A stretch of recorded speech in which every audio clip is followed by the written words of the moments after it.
ಮದ್ರಾಸ್ ಹೈಕೋರ್ಟಿಂದ ಒಂದೇ ಮಾದರಿಯ 2 ಪ್ರಕರಣಗಳ ವಿಷಯದಲ್ಲಿ ಮದ್ರಾಸ್ ಹೈಕೋರ್ಟಿನ ಎರಡು ಪೀಠಗಳ ತೀರ್ಪು ಹೆಂಗಿದೆ ಅಂತ ನಾನು ವಿಶ್ಲೇಷಣೆ ಮಾಡೋದಕ್ಕೆ ಹೋಗೋದಿಲ್ಲ. ಏನೇನು ಹೇಳಿದ 2 ಪೀಠಗಳು ಏನೇನು ಹೇಳಿದ್ವು ಅನ್ನೋದನ್ನು ಹೇಳ್ಬಿಡ್ತೀನಿ ಅಷ್ಟೇ.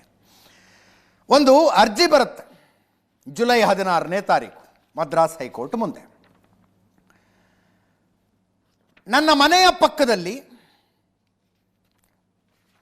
ಒಂದು ಧಾರ್ಮಿಕ ಕಾರ್ಯಕ್ರಮ ನಡೀತಾ ಇದೆ, ನಾಮ ಸಂಕೀರ್ತನ ನಡೀತಾ ಇದೆ, ಅದರಿಂದ ನನಗೆ ಕಿರಿಕಿರಿ ಆಗ್ತಾ ಇದೆ ಅಂತ ಒಬ್ಬ ವ್ಯಕ್ತಿ ಹೈಕೋರ್ಟಿಗೆ ಬರ್ತಾರೆ. ನಾಮ ಸಂಕೀರ್ತನೆ ನಡೀತಾ ಇದೆ. ರಾಮಚಂದ್ರನ್ ಅನ್ನುವಂಥ ವ್ಯಕ್ತಿ, ಪ್ರಕಾಶ್ ರಾಮಚಂದ್ರನ್, ಚಂಗಲಪಟ್ಟು ಜಿಲ್ಲೆಯ ನಿವಾಸಿ. ಒಂದು ಖಾಸಗಿ ಸಂಸ್ಥೆ ಗ್ಲೋಬಲ್ ಆರ್ಗನೈಸೇಷನ್ ಆಫ್ ಡಿವಿನಿಟಿ ಅನ್ನುವ ಸಂಸ್ಥೆ ಜನವಸತಿ ಪ್ರದೇಶದಲ್ಲಿ ನಾಮ ಸಂಕೀರ್ತನೆ ನಡೆಸ್ತಾ ಇದೆ, ನನಗೆ ಕಿರಿಕಿರಿ ಆಗ್ತಾ ಇದೆ ಅಂತ ಹೈಕೋರ್ಟ್ ಜಡ್ಜ್ಮೆಂಟ್ ಕೊಡುತ್ತೆ.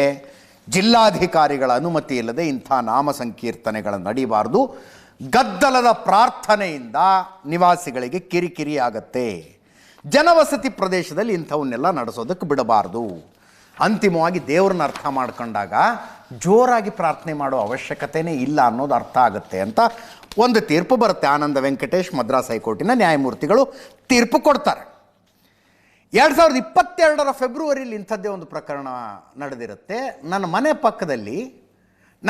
ಪಕ್ಕದಲ್ಲಿ ಚರ್ಚ್ ಇದೆ, ಲೌಡ್ ಸ್ಪೀಕರ್ ಹಾಕಿ ಪ್ರಾರ್ಥನೆ ಮಾಡ್ತಾರೆ, ಅದರಿಂದ ನನಗೆ ನೆಮ್ಮದಿಯಾಗಿರೋದಕ್ಕಾಗ್ತಿಲ್ಲ. ಲೌಡ್ ಸ್ಪೀಕರ್ ಹಾಕಿ ಪ್ರಾರ್ಥನೆ ಮಾಡ್ತಾರೆ. ಚರ್ಚಿನ ಎದುರುಗಡೆ CCTV ಹಾಕಿರುವ CC ಕ್ಯಾಮ್ರಾಗಳೆಲ್ಲ ನನ್ನ ಮನೆಗೆ ಹಾಕಿದ್ದಾರೆ, ನನಗೆ ಪ್ರೈವಸಿ ಇಲ್ದಂಗೆ ಆಗಿದೆ ಅನ್ನುವ ಅರ್ಜಿ ಬಂದಿರುತ್ತೆ. ಆವಾಗ ಇನ್ನೊಬ್ಬ ಜಸ್ಟಿಸ್ ಮುಂದೆ, ಅದು CV ಕಾರ್ತಿಕೇಯನ್ ಅವ್ರ ಮುಂದೆ, ಅವರು ಅರ್ಜಿದಾರರಿಗೆ ಬುದ್ಧಿ ಹೇಳ್ತಾರೆ, ಹೊಂದ್ಕೊಂಡು ಹೋಗೋದು ಕಲ್ಕೋಬೇಕಯ್ಯ ಅಂತ, ಹೊಂದ್ಕೊಂಡು ಹೋಗೋದು ಕಲ್ಕೋಬೇಕು ಅಂತ. ತನ್ನ ಸುತ್ತಲಿನ ಎಲ್ಲರೊಂದಿಗೂ ಬದುಕುವುದು ಕಲಿಬೇಕು. ಭಾರತ ಜಾತ್ಯತೀತ ದೇಶ, ಎಲ್ಲರೂ ಇಲ್ಲಿ ಸಮಾನರು, ಇಲ್ಲಿ ಎಲ್ಲ ಧರ್ಮದವರಿಗೂ ಪ್ರಾರ್ಥನೆ ಮಾಡೋದಕ್ಕೆ ಅವಕಾಶ ಇದೆ.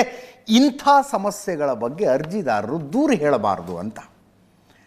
ದೇವಸ್ಥಾನದ ಹಿಂದೂ ಆಚರಣೆಯಿಂದ ನನಗೆ ತೊಂದರೆ ಆಗ್ತಾ ಇದೆ ಅನ್ನುವ ಒಂದು ಅರ್ಜಿ, ಕ್ರಿಶ್ಚಿಯನ್ ಆಚರಣೆಯಿಂದ ತೊಂದರೆ ಆಗ್ತಾ ಇದೆ ಅನ್ನುವ ಒಂದು ಅರ್ಜಿ, 2 ಅರ್ಜಿಗಳ ವಿಷಯದಲ್ಲಿ 2 ರೀತಿಯ ತೀರ್ಪುಗಳು. ಉಳಿದಿದ್ದು ನಿಮಗೆ ಬಿಡ್ತೀನಿ. ಇದರೊಂದಿಗೆ ಇವತ್ತಿನ ನ್ಯೂಸ್ ಅವರು ಮುಗಿಸ್ತಾ ಇದ್ದೀನಿ. ನೇರ ದಿಟ್ಟ ನಿರಂತರ ಸುದ್ದಿಗಾಗಿ ನೋಡ್ತಾ ಇರಿ ಏಷ್ಯಾನೆಟ್ ಸುವರ್ಣ ನ್ಯೂಸ್.